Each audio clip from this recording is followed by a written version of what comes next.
Mr. President, you have invited us to Damascus, and you have not given an interview to the American media since this crisis began. What is it you want us to know? I would like to reiterate what I used to say after 11th of September to every American delegation I met. First of all, I think the American people should know more about what's happening beyond the ocean. Second, the American media, I would like them to tell only the truth about what's happening in the world. And for the American administration, don't look for puppets in the world. Only deal with administration on people that can tell you no about the truth. Because what's happening in the world now is taking the world toward chaos. What we need now is we need to deal with the reality. So the message now is about the reality. Tell me what the reality here is, your country is. What is the reality? It's too complicated. It takes hours to talk about. Then I will ask my question. So let's be specific. Okay. Not long ago, you were widely seen as a fresh, pragmatic leader, a doctor whose life was in healing people. Now, sir, much of the world regards you as a dictator and a tyrant. What do you say to that? What's important how the Syrian people look at you, not how you look at yourself. So I don't have to look at myself. This is first. Second, it's about the system. You have a dictator and you have dictatorship. There's a big difference between the two. Dictatorship is about the system. We never said we are a democratic country, but we're not the same. We are moving forward in reform, especially during the last 9 months. So I think we are moving forward. It takes a long time. It takes a lot of maturity to be full-fledged democratic country, but we are moving in that direction. For me as a person, whatever I do should be based on the will of the people, because you need popular legitimacy. And this is against dictatorship for a person. But you talk about the support of your people. You did have the support of your people, and then began these demonstrations, which I will discuss in more detail, and crackdowns, and you have people now who don't want you to lead. You don't have the support of your people, of all of your people. You always have people that don't want you to be in that position. That's self-evident. That's normal. You cannot say that having the support of the people or the people support you means something absolute. You're talking about the majority, and people are against you. They're not majority yet. When they are majority, you don't have to stay in that position. But you have people who are against you who are protesting every day. It started as a simple, not so simple, but it started with people marching with olive branches and with their children, asking for more freedom, for freedom of press, for freedom of expression. And much of the country now, sir, is not supporting you. That's what your crisis is about. Yeah. That's why we had the reform started quickly after the very beginning that you described as simple. So we didn't play the role of stubborn government. They said they need more freedom. We right away had new party laws, new media law, new election law, new local administration law, and we are revising our constitution now, showing your opinion, whether you like somebody or doesn't like, government or president or whoever, should be through the election, the ballot box. This is the only way. If you have elections, will they be elections for president? No, now we're going to have, first of all, the local administration election this month. Local administration, but what about for president? Yeah, after that, we're going to have the parliamentarian election, which is the most important. Talking about presidential election, it's going to be in 2014. This is people don't want to wait that long until 2014. Which people? The people who are protesting. How much? How many? Are they majority or not? That's why you need to wait, first of all, for the parliamentarian election. This election will tell you, are you going to have majority or minority? Then when you can think about presidential election, but not before. Before that, you don't have any indication, any clear indication. In 2014, when there are presidential elections, will you allow opposition parties? That's why we're changing the constitution. Okay. And if somebody else wins, will you step down in 2014? If he wins, he's going to be in my position. I don't have to step down. He's going to be president. So you don't step down. He will win the election. He will be president. So step down means you leave. While if he wins the election, he's going to be in that position instead of me. Mr. President, you once had positive things to say about President Obama. Now President Obama says, and I quote, "President Assad has lost his legitimacy to rule. He should step down." What do you say to President Obama? I'm not a political commentator. I comment more on action rather than word. But at the same time, if I want to care about something like this, I would care about what the Syrian people wants. Nobody else outside Syria is part of our political map. So whatever they say, we support, we don't, he's legitimate or he's not, it's the same for me. For me, what the Syrian people want, this is the popular legitimacy that put me in that position. And this is the only force that can make me outside. So anyone could have his own opinion, whether president or official or any citizen, it's the same for me, outside our border. Public opinion doesn't matter. Outside Syria? Outside Syria. No, it's a Syrian issue. But Syria is almost completely isolated. The Prime Minister of Turkey, who was your ally, has said, and I quote, "No regime can survive by killing or jailing." Jordan says you should step down. The Arab League, Syria was a founding member, have said that they have suspended you. You've lost all the support of your neighbors and friends. Does that matter to you? That depends how do you describe or how do you define isolation and support. How did they support me and how did they isolate me? Isolation is not by visitors or by supporting by words. It's about your role, your position. Nobody can can isolate Syria because of our position. That happened in 2005 and they couldn't. Bush tried to isolate Syria, Chirac, Blair, everybody. They couldn't. We have a role to play. We are related to different problems. If they isolate Syria, Syria will collapse and it's going to be domino effect. Everybody will suffer. So they don't have interest to isolate Syria. We're not isolated. Sir, they are isolating you. They have economic sanctions against you. They may have further sanctions. All of these neighbors, so-called friends, have now abandoned you. Yeah. So you are isolated. We've been under embargo for the last 30, 35 years. It's not something new. But it's fluctuating up and down depending on the situation. Those countries that you're talking about, they have little influence on the situation in Syria. Your neighbors have no influence? No, we still have good relation with them. We're not isolated. You have people coming and going, you have trade, you have everything. So that's why I said, how do you define isolation? If you don't define it, it's just term. In reality, we're not isolated yet. They have sanctions against you. What kind of sanctions? Economic sanctions against you. It's not implemented. They're going to suffer. The countries surrounding Syria, they're going to suffer. What about the transit? What about many, many other things? They have common interests with us. They won't implement it. Or they cannot, or they're going to suffer. That depends on the option that they're going to take. That's why I said isolating Syria is not something easy. It's not only a decision then you implement. It's not easy. So it's not about the economy. It's about the whole role in the political arena in the Middle East. It's not only about the economy. You know, sir, that many leaders in the region have been overthrown. You have seen, I'm certain, the pictures of Egypt's former president Mubarak in jail, pictures of, in Libya, of Muammar Gaddafi killed. Are you afraid that you might be next? No, I'm afraid that the people won't support me, Syrian people. That they won't support you? But I'll be happy with it. I mean, the only thing that you could be afraid of as president to lose the support of your people. That's the only thing that you should be afraid of. Not to be in jail or things like this. Do you feel now that you still have the support of your people? If you don't have the support of the people, you cannot be in this position. This is Syria. It's not easy. It's very difficult country to govern if you don't have the public support. Mr. President, you have people an hour and a half away from here protesting. You have people who have been killed and people who have been tortured, and still they're protesting. And you say you have the support of your people? No, you are mixing between the protesters and the killing. It's different. Now we are having terrorists in many places killing. Now? No, not only now. No, from the very beginning. No, not now. Now it's recognized in the media, that's the difference. But from the very first few weeks, we had those terrorists. They are getting more and more aggressive. They've been killing. We have over 1,100 soldiers and policemen killed. Who killed them? Peaceful demonstrations? This is not logical. This is unpalatable. Let me ask the question again. Yeah.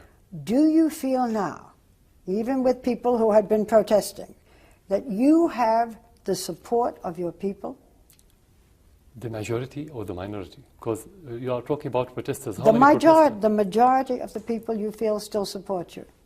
Not the majority of the people are in the middle, always. The majority of the Syrian people are in the middle. And then you have people who support you, and you have people who are against you. Yep. So the majority always in the middle. Those majority are not against you. If they are against you, you cannot have stable, most of the cities, not Syria, let's say. As you see, you've been here for 2 days now. You feel the majority of the people in this country support you. I said the majority are in the middle.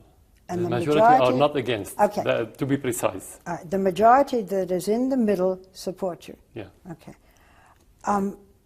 The protest really began with, after the detention and torture of children who were writing graffiti calling for your downfall. I've seen awful pictures of what happened. Why was there such a brutal crackdown? What happened? Well, I'll give you some examples, and you can tell me if you've seen them. These are some of the images and stories, and some of the images that I saw. Yeah. A 13-year-old boy who was arrested in April. A month later, his body was returned to his family, bearing scars of torture. A famous cartoonist whom you know, who was critical of you, badly beaten, his arms were broken. A singer, famous singer, who wrote a popular song calling for your ouster, he was found with his throat cut. You have seen these pictures, have you not? No, but I Is this news to you? No, it's not news. I met with his father, with the father of that child, and he said that he wasn't tortured, and he appeared on the media. We have to see things with a stereoscopic vision with 2 eyes, not with 1 eye, to be frank. The cartoonist. The cartoonist who was critical of you, I've seen his pictures. His hands were broken, he was beaten. Many people criticized me. Did they kill all of them? Who killed who? Most of the people that are being killed are supporters of the government, not the vice versa. But in the beginning, what about the singer with his throat cut? I don't know about him. I don't know about He was a famous singer, a famous song. You don't know about it? No, I don't think he's famous. I don't know about him. You don't know about it? Well, Maybe I he's saw famous in those the United pictures. States, but not in Syria. Do you know about him? This What? is editing. I don't know. You don't know. No. I didn't hear the story the first time. For the child, I met with his father, and there was a special investigation committee to see if there was torture. There was no torture. This is only false allegations, to be frank with you. That's why I said at the very beginning, my message for the media to tell the truth, not to listen to rumors. Well, in the beginning, these protests, the women were marching with children carrying olive branches. Nobody at that point was asking for you to step down. It has escalated. Do you think that your forces cracked down too hard? They are not my forces. They are military forces belong to the government. Okay, but you're the I don't government. own them. I'm president. Okay. I don't own the country. So they're not No, my but forces. you have to give the order. No. We have in the Constitution, in the law, the mission of the institution to protect the people, to stand against any chaos or any terrorist. That their job, according to the Constitution and to the law of the institution. The crackdown was without your permission? What do you mean by crackdown? The reaction to the people, some of the murders, some of the things that happened. No, there's a difference between having policy to crack down and between having some mistakes committed by some officials. There's a big difference. For example, when you talk about policy, it's like what happened in Guantanamo when you have policy of torture, for example. We don't have such a policy to crack down or torture people. You have mistakes committed by some people, or we have some allegations about mistakes. That's why we have special committee to investigate what happened. And then we can tell, according to the evidences, you have mistakes or not. But as a policy, no, we don't have. Have there been mistakes made in this crackdown, yes? Self-evidently, yes, for one reason, because when you don't prepare yourself for a new situation, you're going to make mistakes. Okay. Have the people who made the mistakes been found accountable? Have they been punished? Some of them, yes, according to the evidences. But you cannot punish anyone according to rumors or allegations. So this is judicial committee, independent judicial committee. It's its job to detain people if they are guilty and to send them to the court for prosecution. So some people have been found accountable. Yeah, according to my knowledge, from the very beginning. Last week, an independent United Nations commission who interviewed more than 225 people issued a report. What it said was that your government committed crimes against humanity. And they went on torture, rape, and other forms of sexual violence against protesters, including against children. What do you say to them? I mean, what I am saying again and again is that protesters were beaten. Things happened to them. Do you acknowledge that? Do you acknowledge what the UN said? Very simply, I would say send us the documents and the concrete evidences that you have, and we'll see if that's true or not. You have a lot of allegations now. Did the UN not send you these documents? Nothing at all. You mean the first you're They here? didn't send, they don't have even the names. Who are the rape people, or who are the torture people? Who are they? We don't have any name. They didn't. But they've issued... Sorry? Mr. President, they have issued this report. They have accused you and your regime. According to what? Well, according to what they said, it's 225 people, witnesses, men, women, children, whom they interviewed and identified. And that's when they called it crimes against humanity. We are government. We have institutions. They should send us the documents. As long as we don't see the documents and the evidences, we cannot say yes. That's normal. We cannot say just because the United Nations. Who said that the United Nations is a credible institution, first of all? Who says that the United Nations... Who said? We know that you have the double standard in the world, in the United States policy, in the United Nations that's controlled by the United States and the West. So it has no credibility. So it's about evidences and documents. Whenever they have, we can discuss it. Just to discuss a report that we don't see any reality related to it, just a waste of time. You do not think that the United Nations is a credible organization? No, for one reason. They haven't implemented, they never implemented any of the resolution that related to the Arab world, for example, to the Palestinians, to the Syrian land. Why don't they? If they talk about human rights, what about the Palestinians suffering in the occupied territory? What about my land and my people that left their land because it's occupied by Israel? Of course not. You haven't... For every citizen, it's not for me as president. I'm telling you about the perception in the whole region. You do not think the United Nations is credible? No, never. It's not something before my generation. It's something we inherited as a concept, as belief. You have an ambassador to the United Nations? Yeah, it's a game you play, but that doesn't mean you believe in it. I see. Yeah. Even some of your armed forces are not remaining loyal. Some of them have defected, and some of them are fighting now against you. What do you mean by defected? Well, some of your armed forces have left the military. No, but every year in the normal situation, you have thousands of soldiers that fled from the army. You have it normal. When you have this situation, you have a little bit more. You have higher percentage. And then you have some few officers that leave the army to be against you.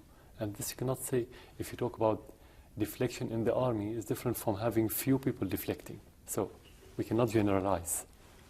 You don't think that there are a great many? No, you think it's just a few? You have different situation. You are in Syria now. You see, most of the things are stable. If you have defection in the army, you cannot have stable country or stable major cities like Damascus, Aleppo, and the majority of Syria is stable. You describe your country now as a stable country? In most of the areas, yes. You have trouble, you have turbulence, but not to the extent that you have a divided army. If you have divided army, you're going to have real war. You don't have war. You have instability is different from war.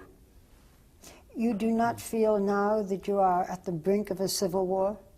No.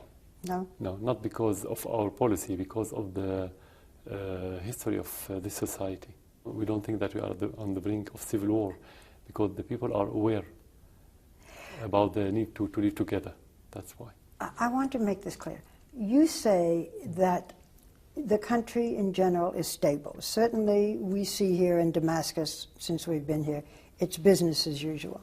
But there are areas of this country, an hour and a half away, in which there is still fighting, in which there is still protests. That's true.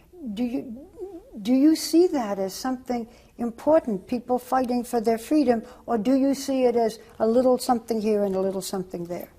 No, you have different components. Not everybody's fighting for the freedom. You have people who want freedom, and that's why we have reform, because we recognize those people. And most of the people that they need freedom, they didn't demonstrate. Not everybody in the street demonstrating for freedom. You have different components. You have extremists, religious extremists. You have outlaws, people who have been convicted in the court and they've been escaping for years now, drug smugglers, and you have like-minded people of Al-Qaeda and those. So it's different components. You have money coming from outside just for the media, propaganda. They give money to people, they demonstrate for 15 minutes or for half an hour, then in the media you see demonstrations. So you have different components. You have everything. You have real demonstrations, you have peaceful demonstrations, you have militants, you have terrorists, you have everything in the same place sometimes. So here you have what seems to be much of the world condemning you. So what's the biggest misconception? Why is there this misconception, and you are saying the country is stable, we have some factions. What's the misconception? First of all, who is the most of the world? Most of the West, you mean? Not just the West, So Turkey. not most of the world. Turkey, Jordan, Turkey is not most of the members, that's not the West, the members of the Arab League, they are saying to you, they are imposing sanctions. Some of them are telling you to step down. These are your neighbors. There's agenda for those countries. It's a political game. It's not because they don't care about the killing, they don't care about democracy. Most of these countries, they have agenda. I'm not going to talk about it now. I'm not going to talk about their agenda because we have information, but when we have evidence, we'll announce it. But this is not because they care about the Syrian people. Right. If we talk about Turkey and the Arab League. Yeah. But going back to the condemnation, no, we still have good relation with most of the world, not vice versa. Even with the neighboring country, we still have normal relation. With who? With our neighbors. With Not Iraq. Jordan. With Lebanon, we have trade, we have normal. Well, Lebanon. Yeah. With Iraq. But what is the agenda, for example, of Turkey or Jordan or the Arab League? I'd rather ask them. I wouldn't answer on their behalf. They will tell you if they have agenda. Do they want to destroy you? You should ask them. I cannot talk about their will. I don't know about their will, to be frank. One of the things that the Arab League has asked for consistently is to have monitors, to have objective people come and visit these areas where there is discontent. Yeah. Will you now allow monitors to come into this country? Of course. I said Of course. we want that, but in line with our sovereignty. What does that mean? What does it mean? Yeah, to do everything in cooperation with the Syrian government. You have state here. Yeah, but They cannot just come and do whatever they want. But if you have monitors, they have to be free to look around. They can't Of course be. they are free. They can't. But they're saying they have to be free with your people accompanying them. Then they're not independent. They ask for protection, so they need our people. They're asking for protection. How can they go to conflicts and being killed? If they want, this is their responsibility. I'm going to ask this again because I want it very clear. This is Yeah. important. Will you allow monitors, outside monitors, to come into your country and look around, to go to these other cities, to Homs, for example? Yeah. Will you allow them to come? Yes or no? Yeah, as principle, of course we said yes. Under what circumstances? To be in line with our sovereignty, to do everything in cooperation with the Syrian government. They cannot say they're going to send, for example, 15,000. It's two sides. It's contract. You don't make contract from one side.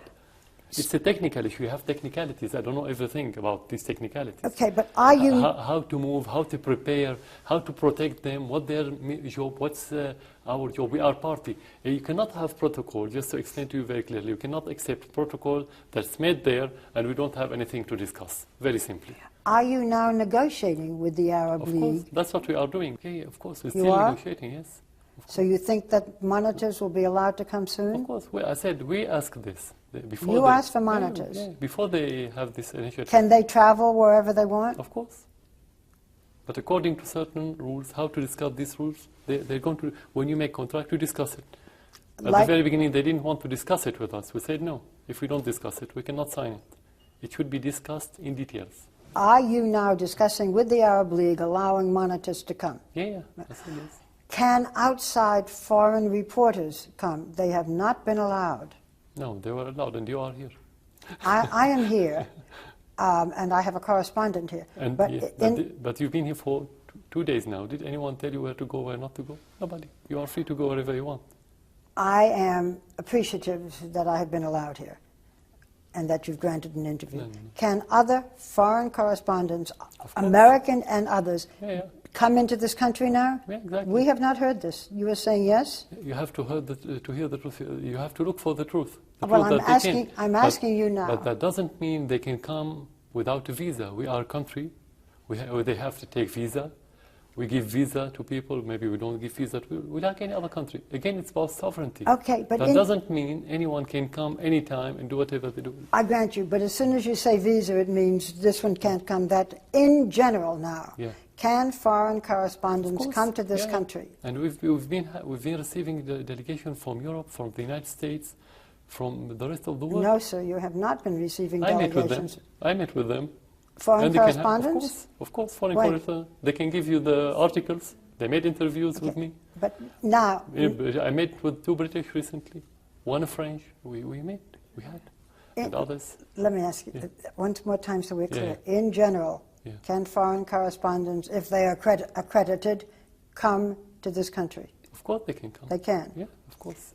You said that if there is any outside attempt to bring you down, it would mean an earthquake. What do you mean by that? Syria is the fault line in the Middle East. You know, the Middle East generally is very diverse in ethnicities, in sects, in religions. But Syria, the most diverse, and this is the fault line where all these diversity meet.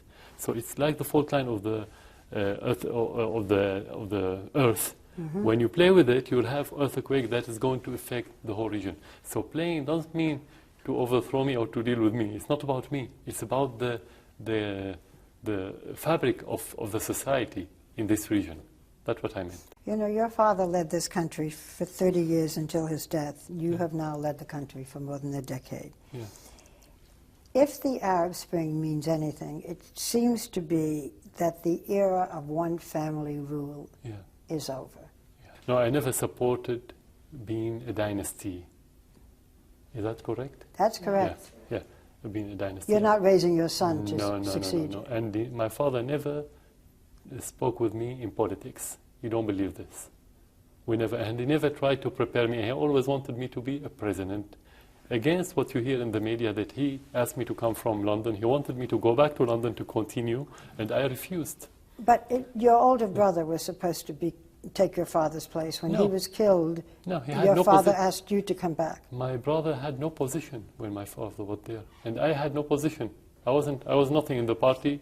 I was in the military since I was doctor, nothing else. But your father did not expect his sons to take his place? Never. He never spoke about this. Really? Yeah. Then with all due respect, you're a doctor, you're an ophthalmologist. How did you become the leader of this country? I was a military doctor, and according to our laws, that's military law, you can move from sector to sector within the army. Okay. So I left I was military doctor. Even when I was in London, I was a military doctor. The army sent me to London, not the Ministry of Higher Education, for example, or anything, or the university.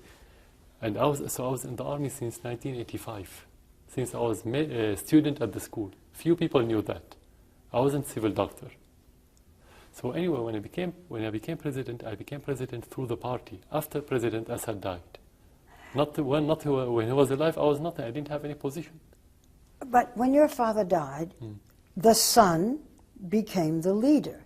Yes. So there were not free elections to make you the leader. No, anyway, we don't have free election. We have referendum. This is our constitution. So your constitution said we want the son. No, not the constitution. The party. The party said. And the people demonstrating, and they surrounded the parliament. They said we need the president. So many people who didn't want the president in the government, they accepted this new president, and I nominated myself. Before that, I never thought about it. So when you have elections, which you say is in 2014, you will have opposition parties? Yeah. Yes. We have them already Okay. now. And if they want somebody else and not you, you say okay and you step down? The people will say okay. If the people say okay, of course you have to leave. That's not self-evident. You don't have to discuss it. To be president while the people don't want you, how can you succeed? You are not training your eldest son, who is now 8, He's to 8. No. take your place? I was never trained to be in this place. Do you sometimes wish that you were still an ophthalmologist? No, because I was in the public sector anyway. As son of president, I couldn't have my own clinic and get money from the people. So I was in public sector, now in wider public sector, in the same place. So you wish you still have a kind of, let's say, emotional feeling toward that job, and I still have my friend. I'm still in touch with the new innovations in that field. But you cannot look back to see yourself as a doctor. Now you have more important position. You have said often that you don't see yourself doing this job for life. You've said you're doing it for your country. With all the turmoil in your country, is it perhaps better for Syria that you no longer remain its leader? I don't have problem. For me, Syria is a project of success. If you don't succeed, you don't have to stay in that position. And that success, again, depends on the public support. Without public support, you cannot. Whether you're elected or not, it's not about the election now.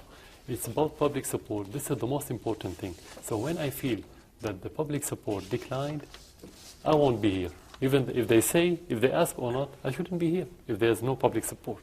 Okay. That's conclusive. You are still having protests. And now your military is involved, and there are armed people on the other side. There is turmoil in your country. But you are saying that, in general, you have the support of your people. Yeah, but let's wait for the elections to That's be too, no, to but be that's clear. this is 2011. We're talking. This can't go on for 2 years. No. I'm talking now about this next election. Now we're going to have the parliamentary elections. And? That will tell about, I belong to a party. I belong to Ba'ath party. We'll see what the position of our party. Because this is the indication. It's important. It's not only the person. You're part of another party, of another identity. Yeah, but your party is not going to want to give up power. Yeah, no, to give up? Why to give up? It's a party. It has the right, like any other party, to compete and win elections. But So to see through the election, do we still have support as a party? If yes, this is an option, and if no, they have another option. And your parliamentary elections, which are when, in 2 months? In 2 to 3 months. And they will be open enough so that people can vote against it, and that would be the end of the Ba'ath party and you, as terms of leadership? If the people said no to the Ba'ath party, if they lost, you can say this is the end. If they win, how can you say this is the end? If they win the election, it's the election. Is there an opposition that they can go to? We have opposition, but it takes time to have strong opposition. You have so many figures now. If they unify themselves and go to the election, you can have one strong election. That depends on the tactic that they're going to adopt. I cannot tell you if they're going to be strong or not. I don't know. And I don't know about how much among the people they have, how much support they have among the people. I cannot tell you. Before I ask other questions, I want to go back again to the protesters. Do you think that the crackdown in the beginning was too much? As I say, it's about personal mistakes, not about policy. There was no policy of cracking down. There was policy of facing the terrorists. When you have militants, you have to face the militants. You don't allow in the United States to have militants. And remember what happened in Los Angeles in the 90s, when you sent the army to the city to face the terrorists. It's the same. Our protests, we don't kill people, and we have press seeing it all. But nobody knows yet who killed the people. Because the same question, who killed the 1,100 soldiers? If you don't know who killed those, you can tell who killed the civilians. The crackdown in the beginning, the brutality, do you think it went too far? I cannot tell you this without the evidence. You ask me to tell you according to rumors or to reports. It's not enough for me as president. For me, when there's policy, I could say yes or no. When there's individuals with concrete evidence who committed mistake, I would say yes or no. Did you give the order for the crackdown? No, we give the order to implement the constitution and the law. That's the order, and that's the job of the president. But who gave the order to react against the protesters? You don't need order, because this is their job. Well, somebody had to say, use guns. Somebody had to say there are arrests. There was even written not to use guns. That's why I said it wasn't policy. Their job is to prevent people, like any other country. You have their own means. Whenever they used machine guns against civilians, this is breaching of the law. It happened. In some cases, yes. And they were caught, and they were detained, I mean. People went from houses to houses. Children were arrested. I saw those pictures. But to be frank with you, Barbara, I don't live here. How did you know all this? We have to be here to see. We don't see this. So it cannot depend on what you hear in the United States. But I saw reporters who brought back pictures. Yeah, but how did you verify those pictures? Yeah, so that's why we are talking about false allegations and distortion of reality in this region. So, most of the things that happened in Syria not reflected in the media. I'm being frank with you. So I cannot answer about fake pretenses. I can only talk about reality. Yeah. Some people say that it's not the protests that may bring you down, but the economic sanctions are now, not just the West, but as we said, your former allies have imposed economic sanctions on your country. Shell Oil, for example, which is the largest oil production in Syria, has stopped production. How much of the economic sanctions going to hurt Syria? How much, it's difficult to tell, but it will hurt from one aspect, but from another aspect, it will have positive effects, because, of course, this is surprising.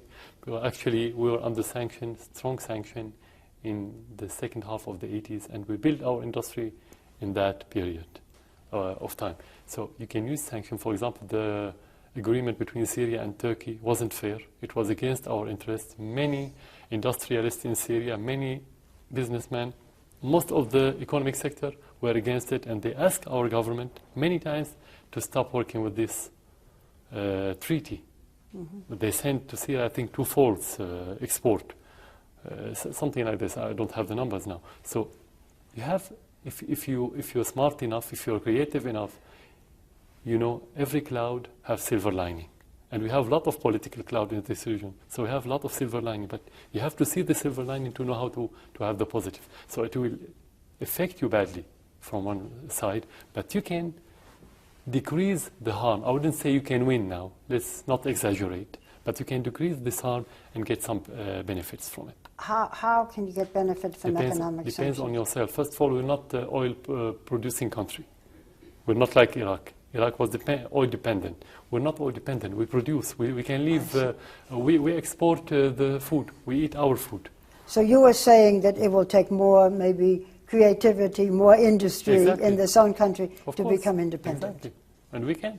We don't have a problem with this. And this could be the strong point of Syria. That's why I said they cannot isolate Syria. They cannot isolate you. I have seen the markets filled with food, so you are able to keep feeding your people. Of course, no, we don't have problem. We can live 2 years with full embargo. We export wheat to many countries. Your wife was raised and went to school in England. It has been said that she is a force for moderation. I'd like to know, when you and she discuss things, what has she said about what's happening in your country? We used to live as one family in Syria, because Syria is a small country. Whenever you have one crime, the whole country will hear about it. It's a very safe country. Of course, we feel the same pain. We feel sorry about what's happening. But at the end, the discussion is always, and I think everywhere in Syria, is about what can we do to have to prevent more blood shedding in Syria. Your wife has her own projects in the country, yes. Development project, charity, of course. Yeah. But do you discuss the situation with your wife? Of course, yeah. That's what I said. Part of the solution is how to make life better in different aspects. Development is part of the solution. It's not only about demonstrations and militants and terrorists and things. It's how to make the country better. Is your wife a source of support for you? Of course, all my family. Well, let me ask about the children, because you have 3 young children, 9, 8, and 6. Yeah.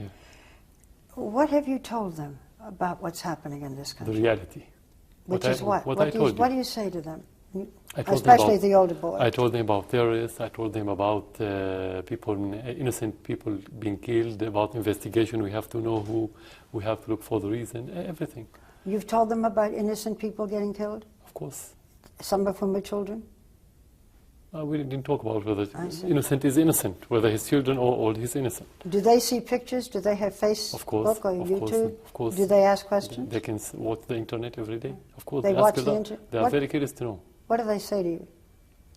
About the question about what's happening. Why do you have militants? Why do you have evil people? Why do those people want to kill? I want to hear the answers. What do you say? I told them about everything. Sometimes people commit mistakes. Sometimes you have bad people. In every society you have bad people. So they kill more to undermine the government. That's what you explain to children. How does this all end? How do you restore peace? As I said, regarding by reform and facing the terrorists. Is the reform too little, too late? No, because anyway the reform will not have direct impact on the terrorists, because most of the terrorists, and I would say all the terrorists, they don't have political agenda. They don't care about the reform anyway. The reform is for the majority in the middle that I told you about, and the people who support you, and the people who are against you. But terrorists don't care about this. Will you allow freedom of expression, freedom of press? Why did we change all this law? Why did we have this package of new laws for that? We have it. We already have it. You don't have freedom of press. You can't criticize you. That depends on the law. You have in every society, you have I wouldn't call it taboo. You have limits. Taboos? Not in mine. We have freedom of press. How do you hope that you will be remembered? By doing the best I can for this country, whether you agree or whether the people agree or don't agree. But at the end, I wasn't puppet. I care a lot about being independent, president for independent Syria, and do my best according to my convictions. That's the most important thing. At the end, even if they disagree with you, they will respect you. What do you think is the biggest misconception that my country has of what's happening here, if indeed there is a misconception? Misconception about a lot of things I cannot tell you, because so many facts, distorted facts, you have them in the media. But the most important thing, as accumulation of these facts, you don't have vision. The problem with the West in general, especially the United States, they don't have vision about, at least my region. I wouldn't talk about the rest of the world. Failing in Iraq, failing in Afghanistan, failing in fighting terrorism. The situation is getting worse and worse in the rest of the world. The question you ask as American, what did you get? Where did you win? Well, you spend trillions where you could spend a few hundred of millions and get better results. So that it harms your interest, but at the same time, it harms others' interests. So this is the misconception, I think.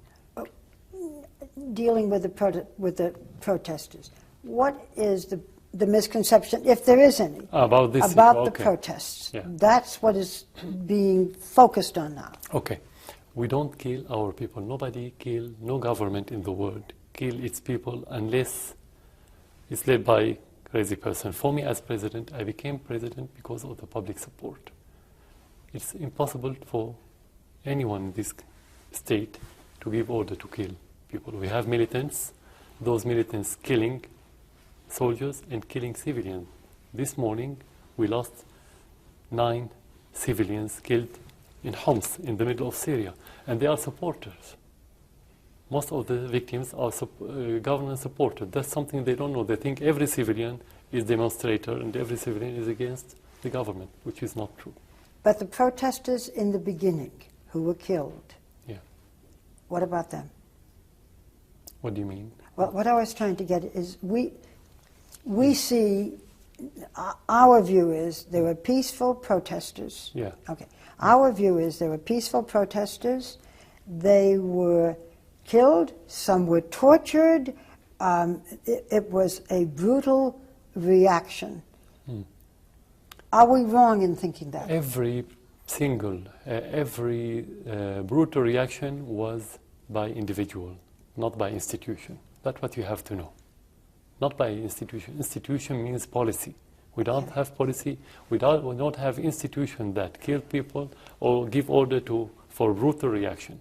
This is individual, and that's what I described as individual mistakes. Okay, done by the military or done by whom? We don't know everything. But in some cases, done by the police. In some cases, done by civilians. Civilians who support the government, not by government, not by police. But not by your command? No. We don't have no one's command. There was no command to kill or to be brutal. So that was individual people Of or course, individual definitely. overreacting? That depends, because when you have chaos in some areas, anyone could make this mistake or committed crime or aggression or whatever. Are you remorseful? No, I regret. You regret when you do mistakes, when you commit a mistake. I always try to protect my people. How can I feel remorseful if I try to protect the Syrian people? Do you feel guilty? I did my best to protect the people, so you cannot feel guilty when you do your best. You feel sorry for the life that has been lost, but you don't feel guilty when you don't kill people. So it's not about guilty. You do your best, and you have to do your best, and you have to fight terrorists to protect the other civilians in Syria. Thank you, Mr. President. Thank you.